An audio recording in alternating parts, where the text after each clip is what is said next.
فأنا ناصح لإخواني بالصدع بالحق تبيض وجوههم. السكوت في مسألة الحزبية يضرها، فاصدع بما تؤمر وأعرض عن المشركين. سلامي على دماج ورجالها والشيخ يحيى ودار العلم يا سعد بانيها.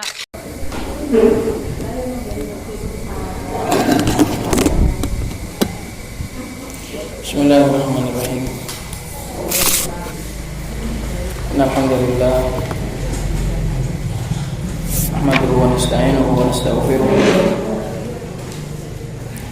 ونعوذ بالله من شرور أنفسنا ومن سيئات أعمالنا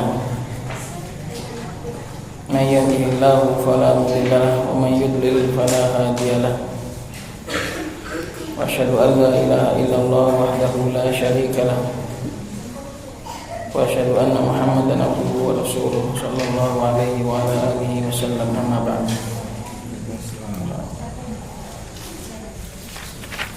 Kita lanjutkan pembahasan tentang hak seorang suami atas istrinya, di mana pada sebelumnya sudah kita berikan kaidah tentang hak dan kewajiban, mana yang harus kita penuhi dan mana yang harus kita turunkan. Kewajiban harus kita penuhi, hak kita sering-seringlah untuk kita tanazul di dalam masalah hak, supaya kita hidup damai, supaya kita hidup tentram di dalam kehidupan dunia ini, dan juga supaya mendapatkan pahala di sisi Allah Subhanahu wa taala, yaitu sering tanazul untuk perkara hak.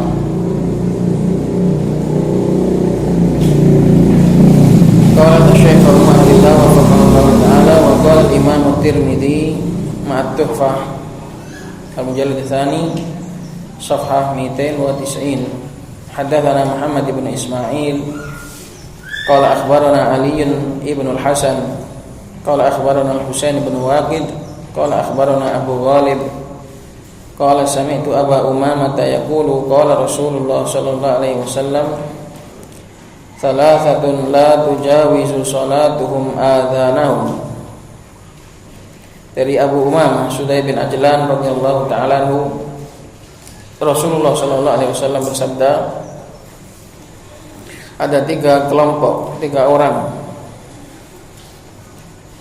yang salat mereka tidak melewati telinga-telinga mereka. Nanti akan dijelaskan apa makna dari kalimat ini. Yang pertama adalah al-abdul abiqu hatta yarji'a, seorang budak yang lari, mencakup budak laki-laki maupun juga budak perempuan, hatta yarji'a, sampai dia kembali ke tuannya. Wa mar'atun batat wa zawjuha 'alaiha sakhitun, dan seorang wanita yang bermalam dalam keadaan suaminya marah kepada dia atas hak-haknya yang tidak terpenuhi. Wa imamu qaumin wa hum lahu karihun, dan imam suatu kaum, imamnya suatu kaum, orang yang mengimami suatu kaum, sementara yang diimami wahum kembali kepada kaum, sementara kaumnya sendiri membenci dia. Qala Abu Isa, berkata Imam At-Tirmidzi, hadza haditsun hasanun gharibun min hadzal wajh.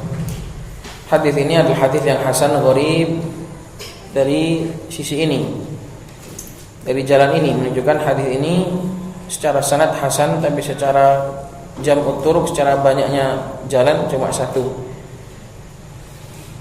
Itu makna hasanun gharib. Wa Abu Ghalib ismuhu Hazawwar. Abu Ghalib namanya adalah Hazawwar.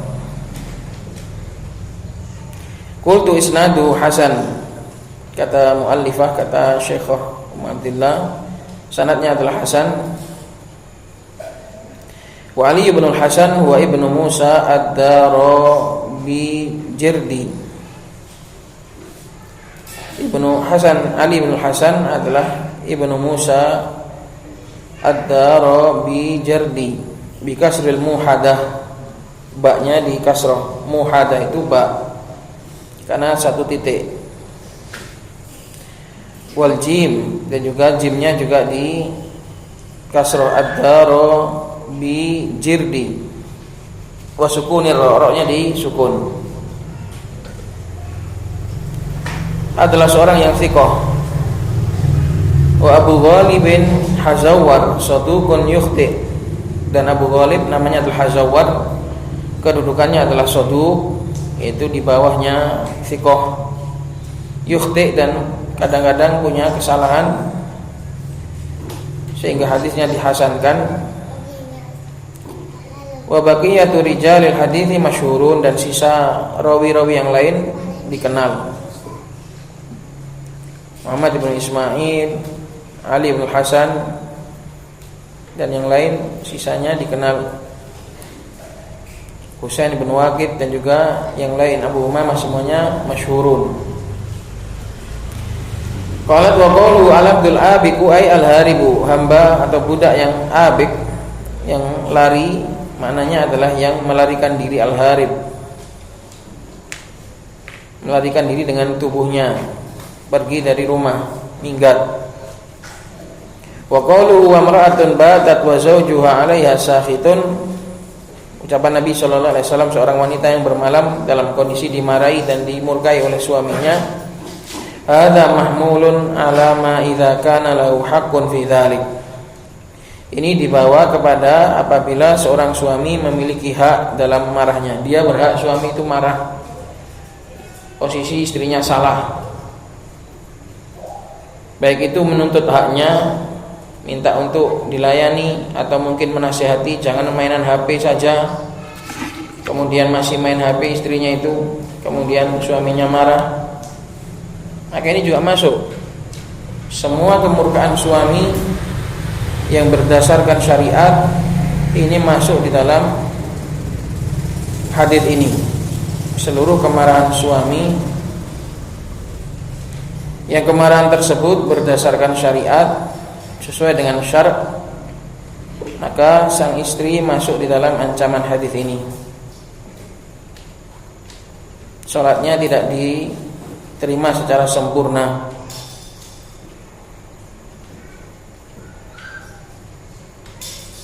Amma law sakhita 'alaiha biduni udrin fala yatanawaluhal hadis. Adapun kalau seorang laki-laki itu marah kepada dia tanpa ada udzur, maknanya enggak punya hak. Wanita itu sudah benar kemudian dimarahi karena keurusan perkara-perkara yang tidak syar'i, maka tidak dicakup oleh hadis ini.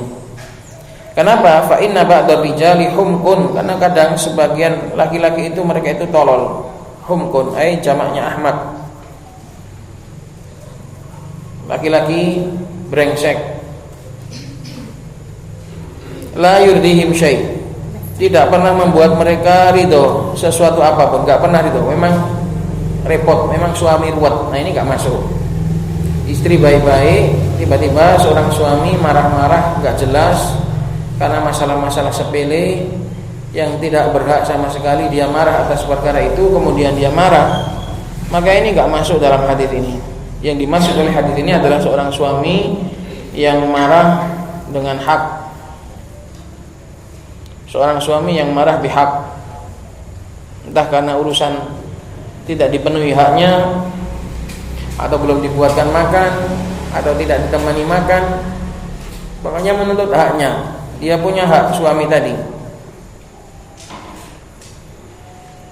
Dan istri tidak melakukannya dalam kondisi tidak punya udzur.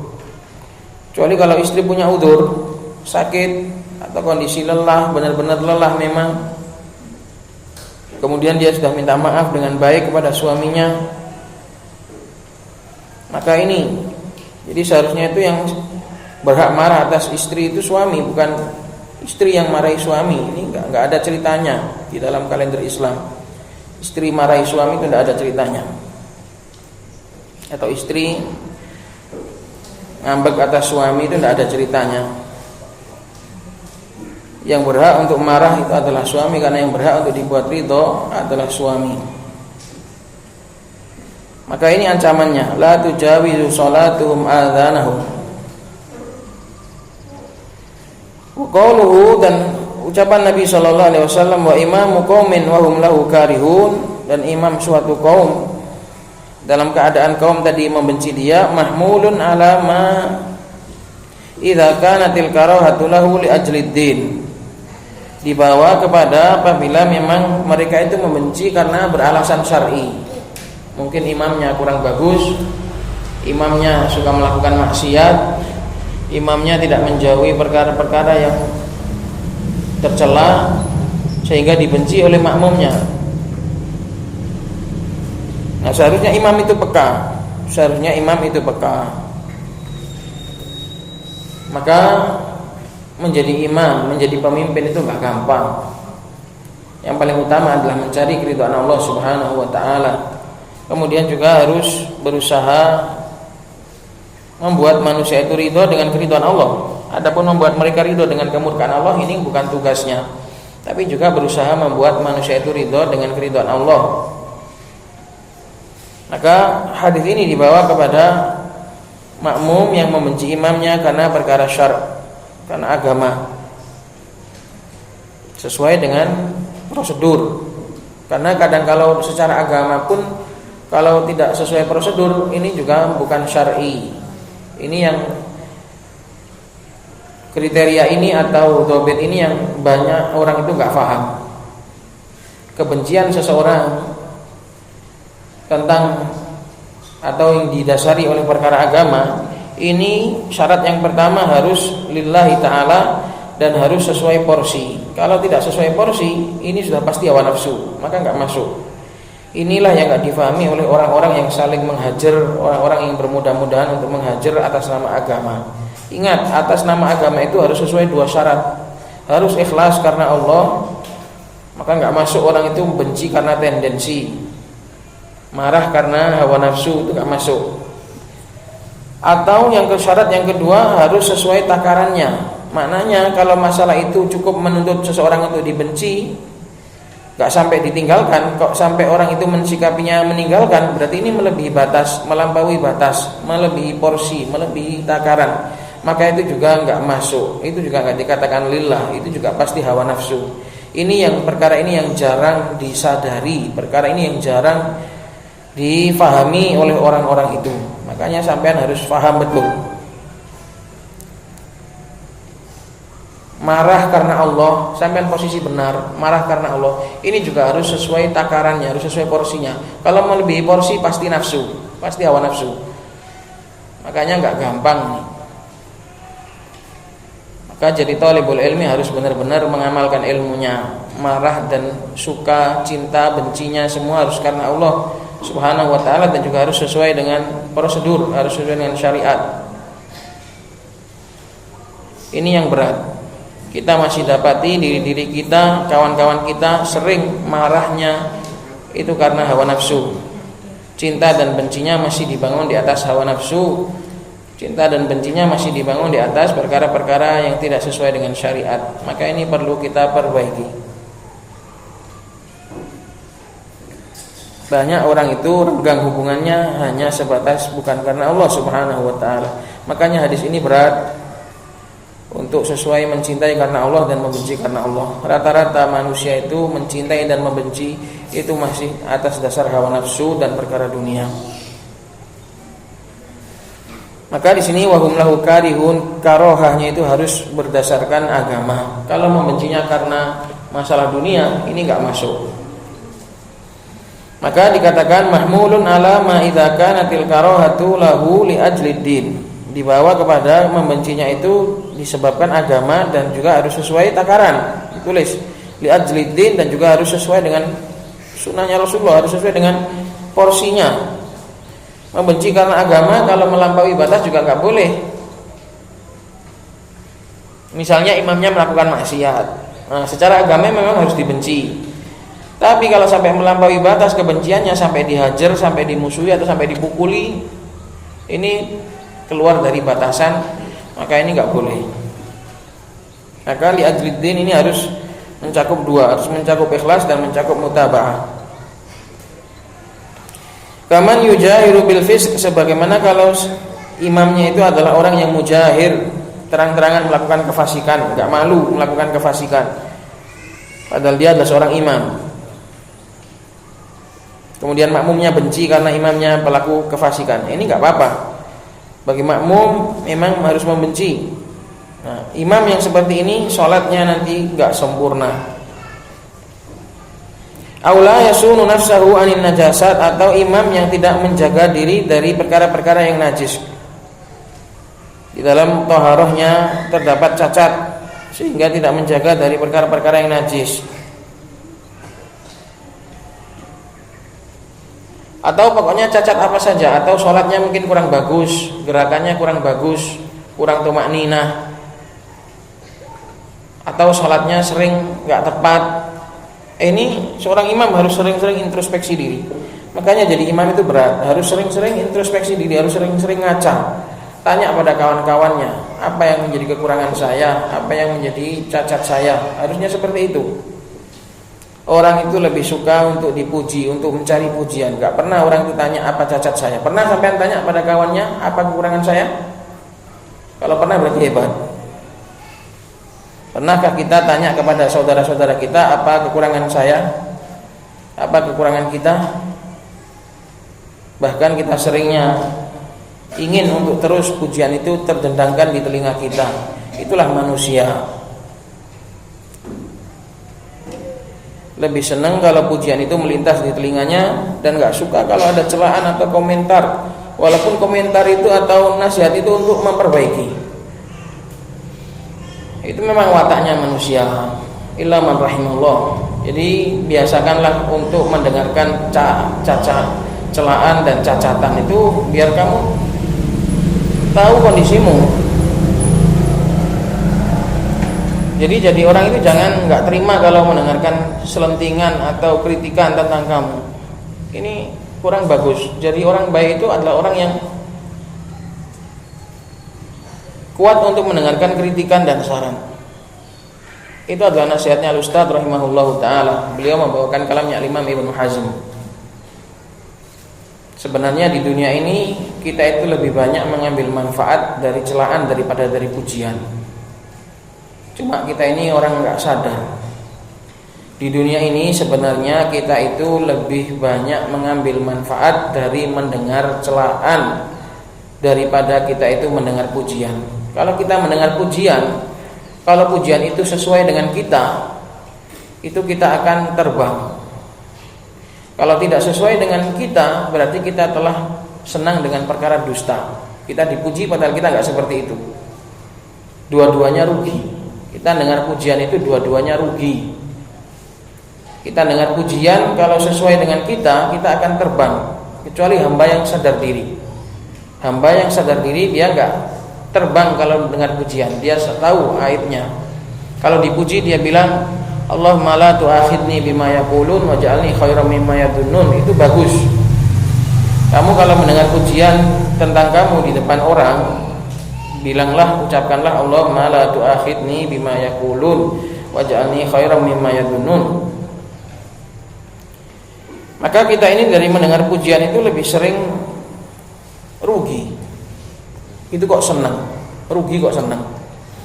Tapi kalau mendengar celaan itu kita untung. Kalau seandainya celaan itu tidak sesuai dengan kita, berarti kita dapat pahala. Kalau celaan itu sesuai dengan kita, berarti kita dapat nasihat. Tapi manusia lebih senang dengar pujian daripada dengar celaan. Makanya untuk melatih diri, untuk menjadi orang yang benar-benar baik itu berat, butuh olahraga. Kita butuh olah jiwa.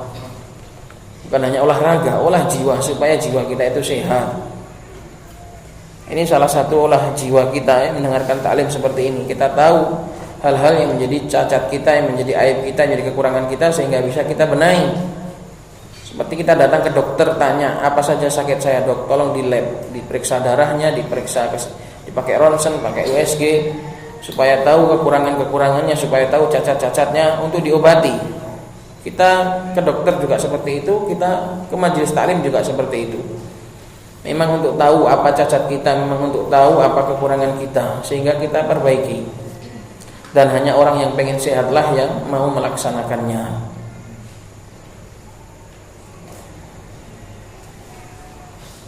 Maka biasakanlah untuk mendengar celaan. Kalau celaan itu niatnya jelek saja, itu akan memperbaiki kita. Apalagi yang celaan itu niatnya baik dari saudara kita untuk mendukung kita, untuk membesarkan kita, untuk membangun kita. Seharusnya kita berterima kasih. Seharusnya kita berterima kasih, bukan malah nggak terima, bukan malah mampal-mampal. Inilah ya ikhwan. Kalau kita mendengarkan nasihat atau teguran dari saudara kita yang sudah jelas-jelas saudara itu ingin kita baik, ini harusnya terima kasih. Maka seperti ini imam yang dibenci oleh makmumnya, kalau memang tahu membencinya itu karena syariat, imamnya harus terima kasih. Terima kasih makmum, kamu sudah benci aku karena Allah. Makanya saya ucapkan terima kasih kepada semua orang yang membenci saya karena Allah Subhanahu wa taala. Dan terima kasih 2 kali kalau mereka mau menghadiahkan keburukan-keburukan saya kepada saya supaya saya perbaiki. Tak kasih terima kasih 2.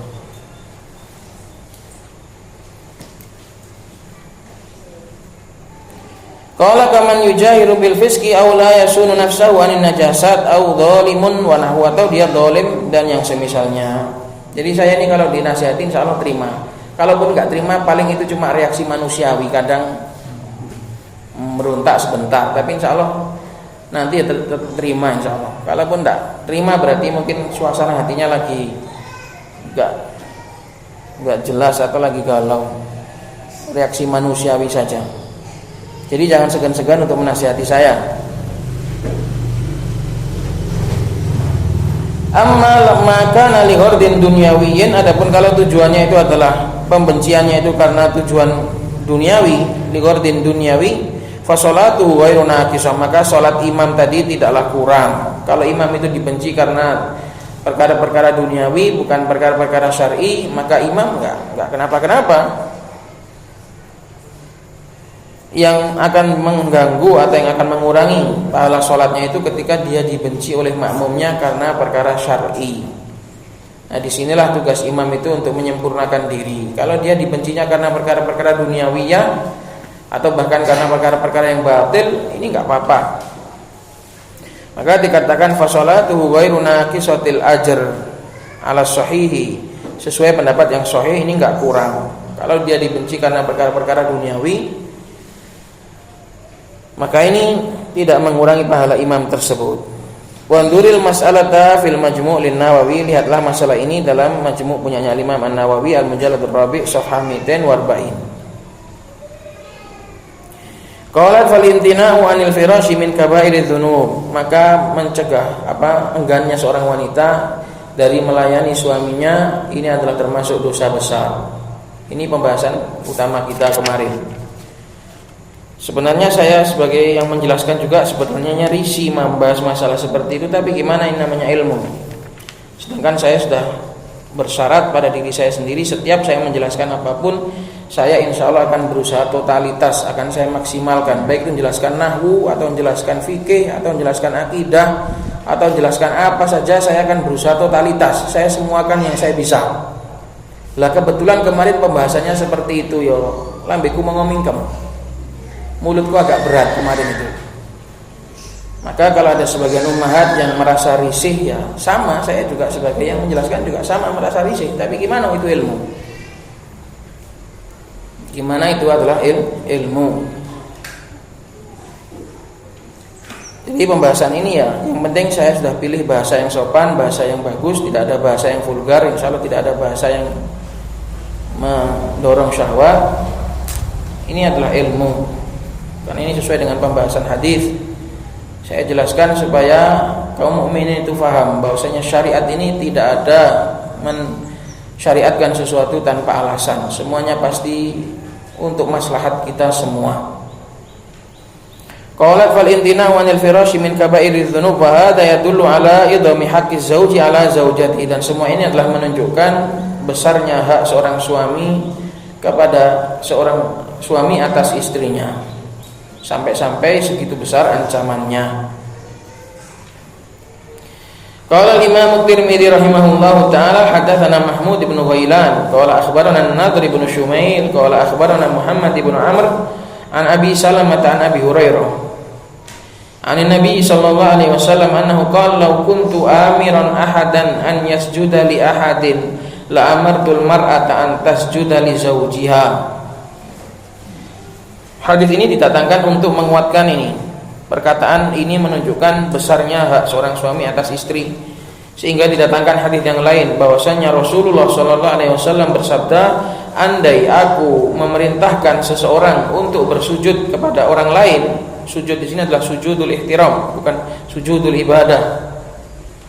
Dicatat, sujud di sini bukanlah sujud ibadah, tapi sujud ihtiram. Kalau sujud ibadah enggak boleh sama sekali, walaupun pakai law, walaupun pakai andai. Karena enggak mungkin Nabi memerintahkan seorang untuk syirik. Melainkan di sini adalah sujudul ihtiram yang dahulu boleh, sebagaimana dalam kejadiannya Nabi Yusuf itu sujudul ihtiram. Tapi di syariat ini enggak boleh. Makanya Nabi mengatakan seandainya masih boleh, aku ini memerintahkan seseorang untuk menghormati seseorang dengan sujud, saking besarnya hak yang disujudi tadi, la amartul mar'ata an tasjuda li zawjiha, aku pasti akan memerintahkan wanita untuk bersujud kepada suaminya. Tapi berhubung enggak boleh sujud kepada selain Allah, baik sujudul ihtiram apalagi sujudul ibadah, maka enggak boleh. Maka yang dinafikan di sini adalah sujudnya, adapun penghormatannya masih tetap. Fal manfiyu huwas sujud wal manhiyu huwas sujud wa baqiyal ihtiram, masih tersisa ihtiramnya. Bentuk menghormati dengan cara bersujud sudah enggak boleh, tapi hak besarnya hak suami masih tetap. Cuma diungkapkan dengan cara sujud itu enggak boleh. Paham di sini? Jadi hadis ini hanya menghapus bolehnya sujud, bukan menghapus besarnya hak suami. Besarnya hak suami atas istri masih senantiasa ada. Yang enggak ada, yang enggak boleh itu cara mengungkapkannya, yaitu dengan cara bersujud itu enggak boleh.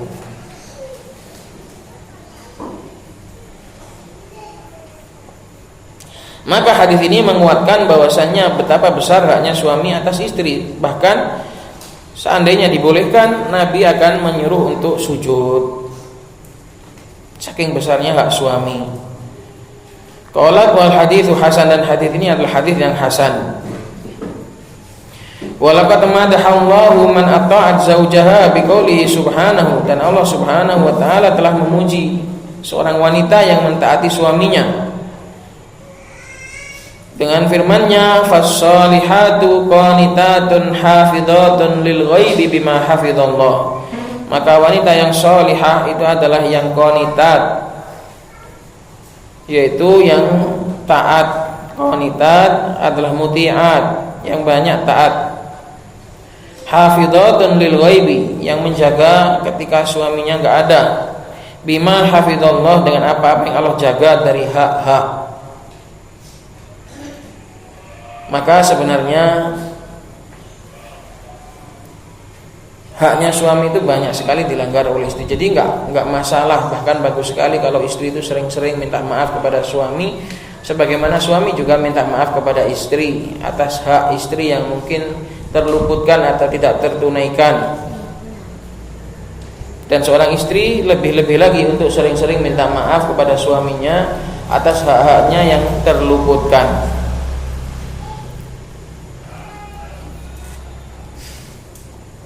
Nah, kalau kita saling meminta maaf seperti itu, insya Allah rumah tangga akan damai, saling memaklumi, saling menyadari kekurangan masing-masing, saling menerima dan saling membenahi.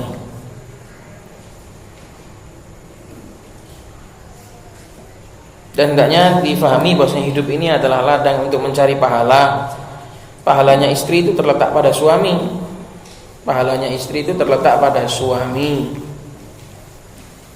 Makanya sering saya katakan pada istri, tidak perlu kamu terlalu muluk-muluk pengen ini pengen itu, tidak usah, tidak harus kamu itu pandai ini pandai itu, tidak. Kamu taat pada saya saja sudah cukup.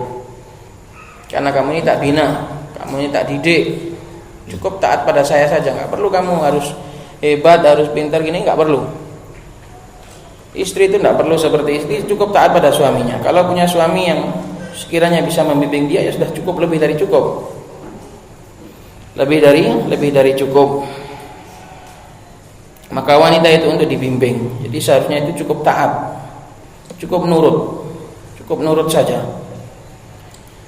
Qalat wa qalu qanitatun qala al-Hafidz Ibnu Katsir qala Ibnu Abbas wa ghairu wahidin yakni muti'atin li azwajihin. Berkata Ibnu Abbas dan beberapa kalangan mufassirin, maknanya qanitat adalah muti'ah. Qanitah itu adalah umum taat kepada Allah Subhanahu wa taala. Dan termasuk bentuk ketaatan kepada Allah adalah taat pada suami dalam perkara-perkara yang baik. Makanya dulu dalam khutbah sudah saya sebutkan, bersyukur sekali kalau punya suami yang mengajak kepada kebaikan. Di luar sana banyak sekali istri itu yang mengeluh karena suaminya yang nyuruh buruk.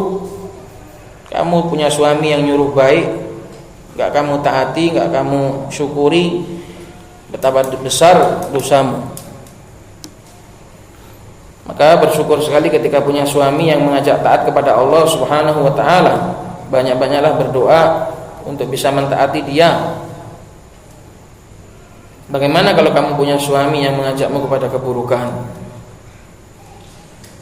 Maka muti'at, qanitat bermakna muti'at ini hanyalah salah satu, yaitu taat kepada suami. Umum taat kepada Allah, dan di antara bentuk taat kepada Allah adalah taat kepada suami yang memerintahkan kepada kebaikan. Qalat hafizatun lil ghaibi qala suddi wa ghairuhu. Mana hafizat lil ghaib, penjaga ketika enggak ada, ay tahfadzu zaujaha fi ghaibatihi, menjaga kehormatan suaminya ketika suami tadi enggak ada. Fi nafsiha, menjaga dirinya jangan sampai memberikan tubuhnya kepada orang lain. Ini adalah khianat yang paling besar.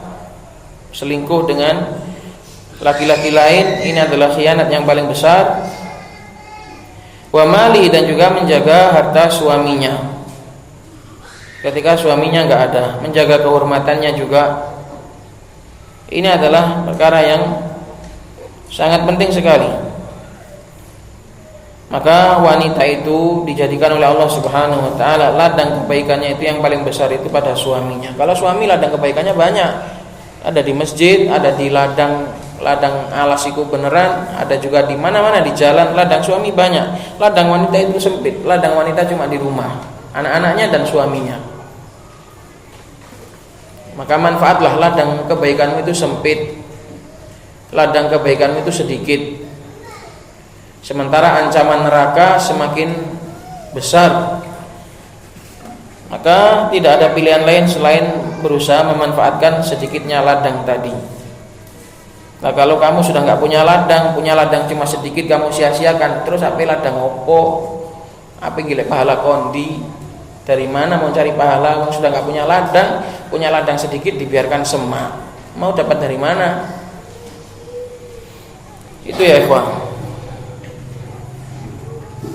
Ya, wanita juga punya ladang kebaikan di luar, bisa ngajar, bisa taklim, tapi ada ladang yang paling utama, yaitu di dalam rumahnya, mendidik anak-anaknya, dan juga menjaga dan melayani suaminya.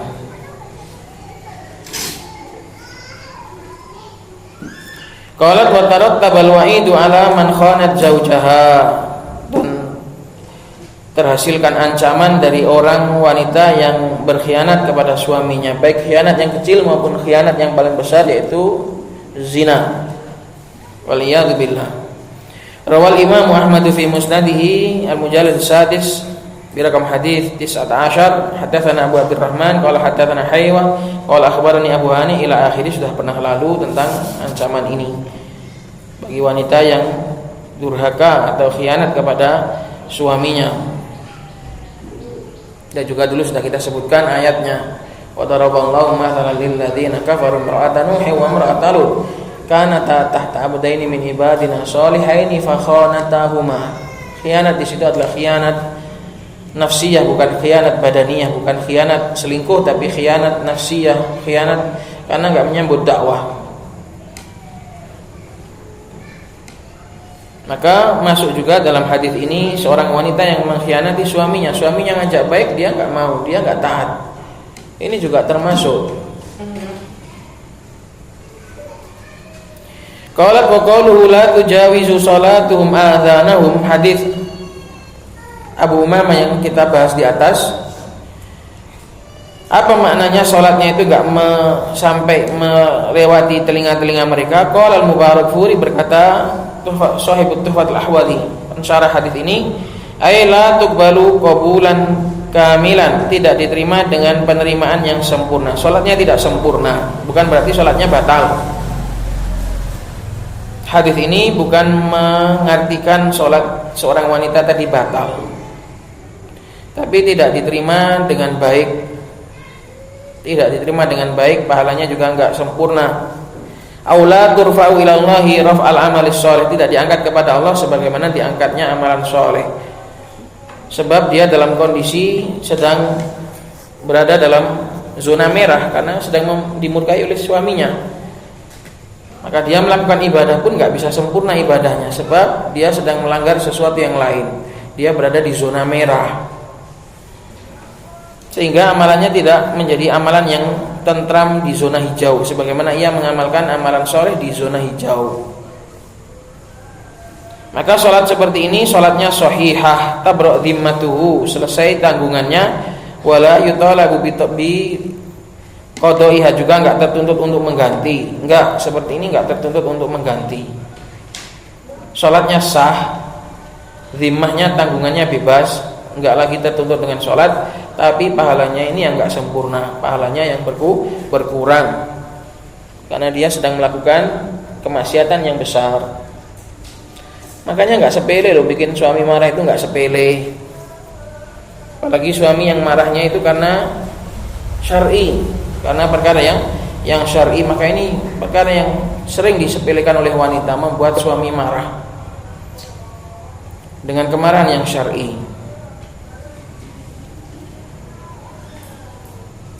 Maka pelajaran-pelajaran seperti ini jangan cuma dibaca, jangan cuma didengar, tapi juga berusaha diamalkan. Berdoalah di setiap ta'lim itu untuk bisa mengamalkan ilmu.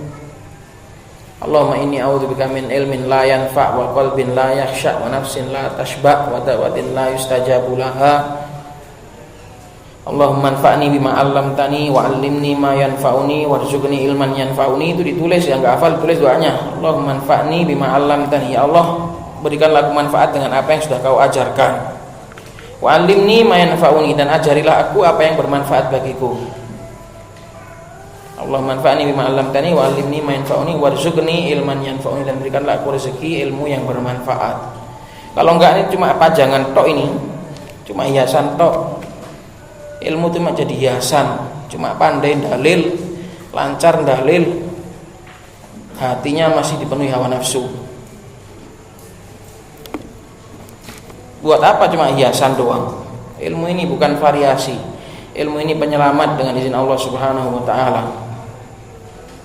Kalau ilmu ini cuma variasi, berat, di akhirat nanti justru akan dimasukkan ke dalam neraka, waliyadzubillah. Maka jangan sampai ilmu yang kita pelajari itu cuma menjadi hiasan, cuma menjadi indah di mata bagi para orang yang melihat, kagum, sorak, tepuk tangan dan pujian berdendang. Ternyata kita tidak seperti itu pada hakikatnya, waliyadzubillah. Maka jangan sampai ilmu ini hanya melintas, tak membekas. Hanya melintas tapi tidak membekas. Usahakan membekas. Banyak-banyaklah berdoa kepada Allah untuk dijadikan hamba yang baik, untuk dijadikan hamba yang bersyukur, perbaiki diri. Kalau kita sudah terlanjur tua dalam jelek, ya sulit memang. Kita sudah lama bergeser dari fitrah. Maka banyak-banyaklah berdoa. Andalkanlah doa dan niat yang baik.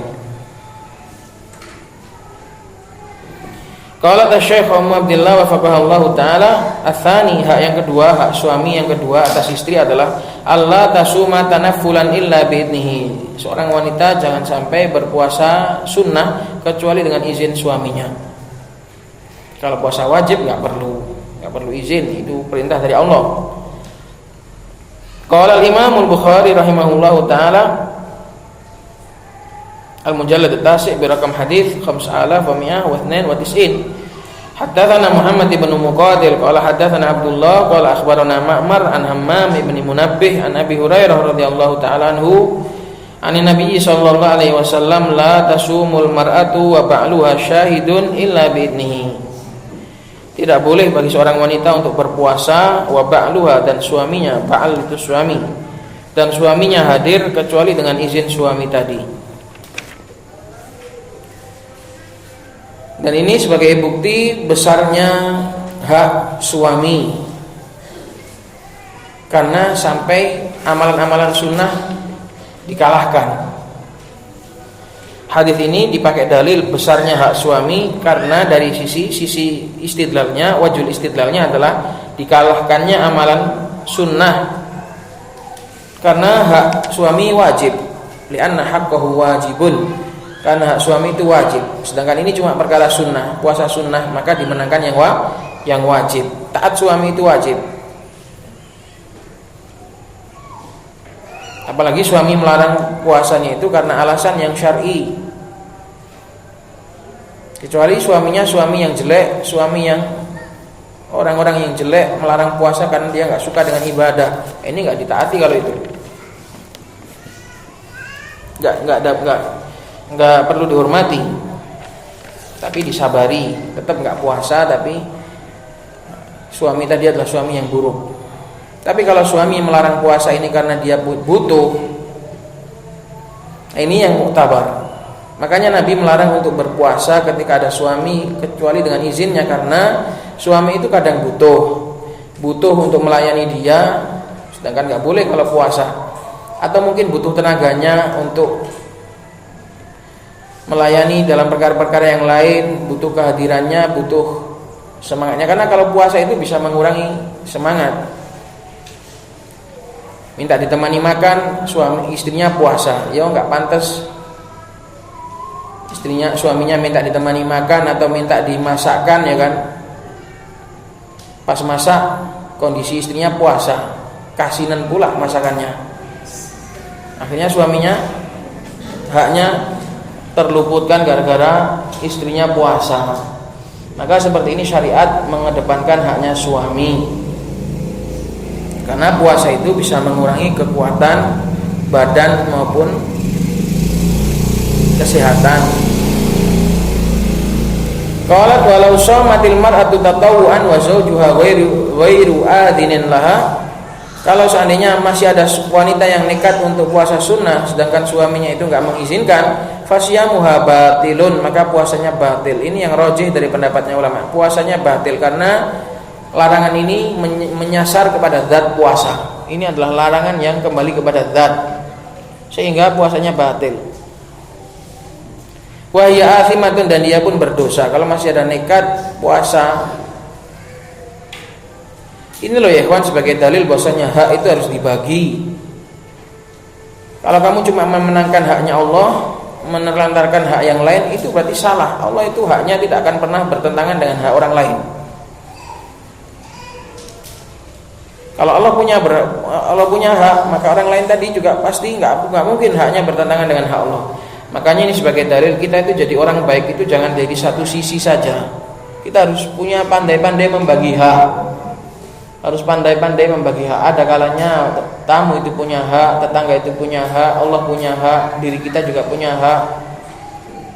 Maka pandai-pandailah untuk mendalami agama ini secara seluruhnya. Jangan mendalami agama hanya dari satu bagian saja. Amma law mana'aha an siyamin wajibin 'alaiha fa innaha la tuti'u fi dzalik. Kalau melarangnya itu dari puasa yang wajib, maka istri enggak boleh mentaati dia. Wa innamat ta'atu fil ma'ruf. Taat itu hanya di dalam perkara-perkara yang diridhoi oleh Allah Subhanahu wa taala. Kalau dia sampai melarang dari perkara yang wajib, maka dimenangkan haknya Allah. Dimenangkan haknya Allah. Kalau puasa sunnah tadi walaupun itu hak-haknya Allah, tapi Allah tidak mewajibkan. Sehingga dimenangkan perkara yang wajib, yaitu taat kepada suami daripada perkara yang sunnah. Ini ya pelajaran pada siang hari ini, semoga memberikan manfaat bagi kita semua dan diberkahi oleh Allah Subhanahu wa taala. Subhanakallahumma wa bihamdika asyhadu an la ilaha illa anta astaghfiruka wa atubu ilaik.